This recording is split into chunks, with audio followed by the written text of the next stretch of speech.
So one of the cool things about this project is that way down there in front of the ambulance pond mobile, you've got the overhang coming out, and we're doing a walkway underneath there that goes over the wetland filtration. So in order to accomplish this, we've got to do a walkway of some sorts, and I'll show you the specifics on that when we get closer. But you can see all these pallets here. There's probably 70-80 pieces of stone there, and they're all nice big thick pieces of a bluestone type material is what I'm going to call it, being from up in Wisconsin.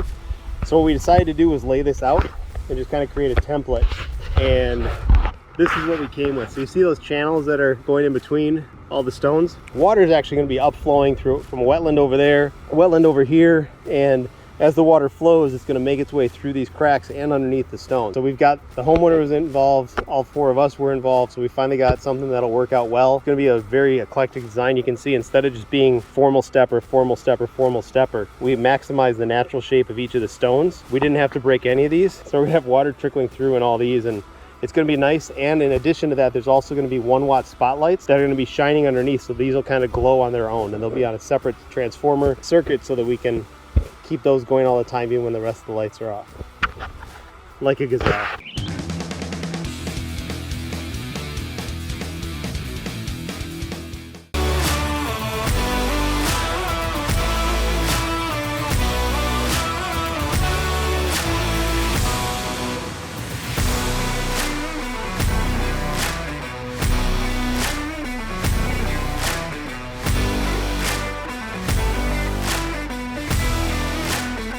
So one of the really cool features that's going to be included in this pond is not just the waterfall and everything, but there's going to be the diameter on this thing is about 4'11", 5 foot, somewhere in that range. It's holding water. The whole bulkhead still has to be drilled in the bottom there. It's going to be a 3-inch hole coming in. I think there's going to be 9, 10, 11,000 gallons per hour coming in there. It's going to fill that bowl up from the bottom and spill around the entire rim, drop back down into the pond. In order to accommodate this, we're going to use a pondless vault, traditionally used for pondless waterfalls and things like that. And to accommodate the maximum flow, what's being done here is the other side of the pondless vault has been beautifully cut out and opened up so we can get water being sucked in from both sides, the original factory side, and then also this side that was cut out for wider discharge. Pump's going to come up through there. We got our check valve, ball valve going to come through, wind around, and that sugar bowl I believe is going to sit right in, I'm going to move the camera with the finger, in this area, center there. So it'll be a nice focal point on the front of the house, right outside the front door, and I'm sure it's going to draw a lot of nature in there.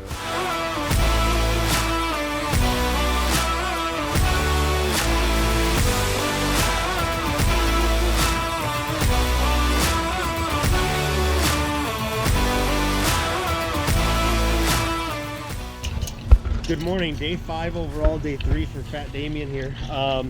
But we are clean shaven. Got rid of this because I was looking a little older than I feel, so had to shave that off. Continuing filter. We got probably 80% of the first layer of gravel, but we've got a interesting little contraption that's going to go in there. We got to take some time and make sure everything's set right. Morgan going ninja on us. Hunter. Jonathan, say hi again. Oh, I thought you flipped me off for a second. We're going to start by getting rid of this pile. Like I said, get the technical stuff done on that thing over there, and then we're going to finish gravel on this side, and then we still got a whole nother side over there. I'd like to believe by the end of the day we have all this wrapped up. I don't think there's any other really technical stuff on the other side that'll slow us down once we get working over there, so stay tuned.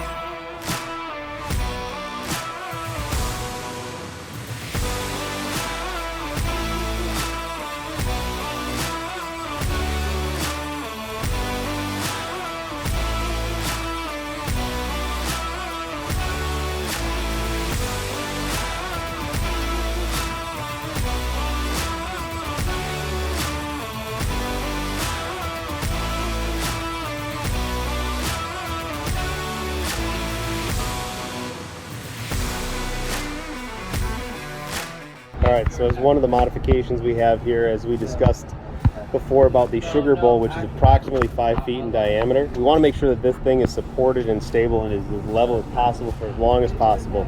It is sitting on about a foot of gravel. The larger, what's called bull rock down here, is like 3-inch plus. And then we used a little bit of pea gravel There's no filtration actually going on underneath this section, so we put the pea gravel there just as a little bit of a bedding layer.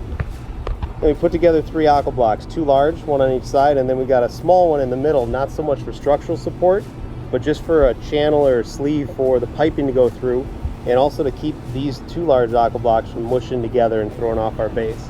So by having those together, you can see the little pink zip ties to make sure everything was structural. And then while we were doing this, we also pulled the caps off the top off of the aqua blocks and filled these with some 2-inch stone. So they are basically acting as plastic gabion baskets. And then we've got a flow cell panel on top. Got a 3-inch pipe coming up. That sugar kettle is going to get a torch hole in the middle, and we're just gonna have that 3-inch line coming up. Water's gonna be coming up through here, but we're gonna follow it backwards down. We got 2 45s to help reduce friction loss.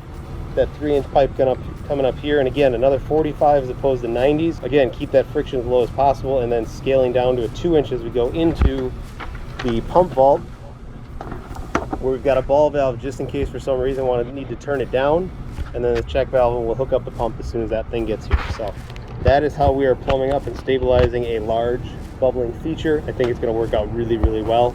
This white pipe can be painted black, so in the bottom you're not really going to see that at all.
All right, we need some shims.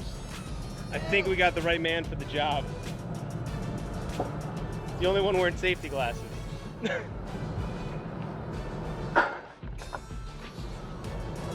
Break them again. Oh, God. Beautiful.